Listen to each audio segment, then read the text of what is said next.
Hi again, this is Joe here. We're working on providing a little bit of pragmatic advice for how to get a thesis or dissertation done. This is the 7th video in this series. We started with selecting an advisor, selecting a topic, getting a committee, setting up a filing system, and a variety of other things along those lines. So if you want to look at those other videos, they're on YouTube, and you can also find them on my website here, joeayrescares.com. They're all there. You can work through them from the first one to the last one. This one is about the review of literature for the topic that you selected under suggestions for further research. If you recall, we said you should pick your topic from the suggestions for further research in an existing article. The best way is to pick it from the article your advisor has written, but we'll just assume you've picked it from suggestions for further research. Now you have a guide for your review of literature for your dissertation or thesis. You can start immediately as soon as you've got that topic in the suggestions for further research, because you go to that article where you find those suggestions and you read all the things that are cited in that article. So how are the reviews of literatures in articles generally set up? They're set up in an inverted V fashion. They talk about general things, and then they work down to the very specific topic that they're reporting on in this particular study. So if you start reading and you have the first reference that they cite, it's undoubtedly going to be of a very general nature. It's going to give you the big picture as to where this particular article fits into the literature. So that's the one you read first.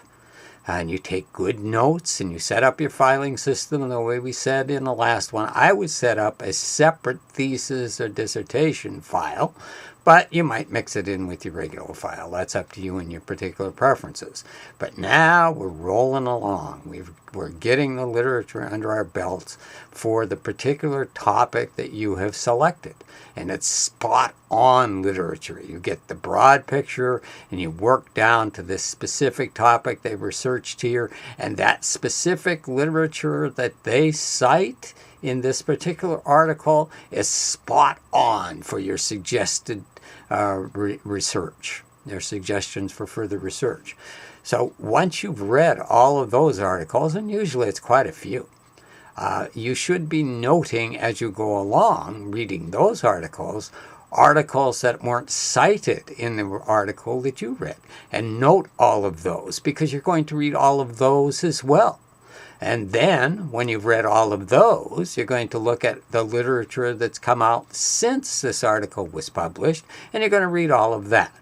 A lot of times I get the question about what's an adequate review of literature. There's only one answer to that question.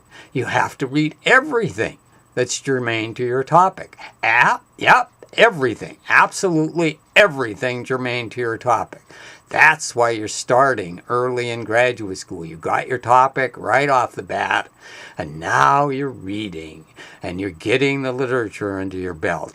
And when you have this all done, you've got 2 or 3 years to do it while you're working on your coursework and getting all of that squared away, you're going to be quite an expert in the particular area of the topic that you've chosen.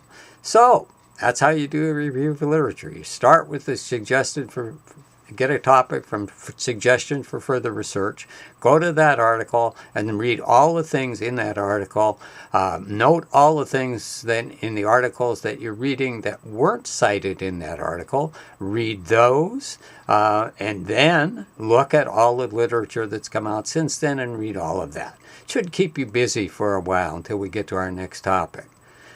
Take care.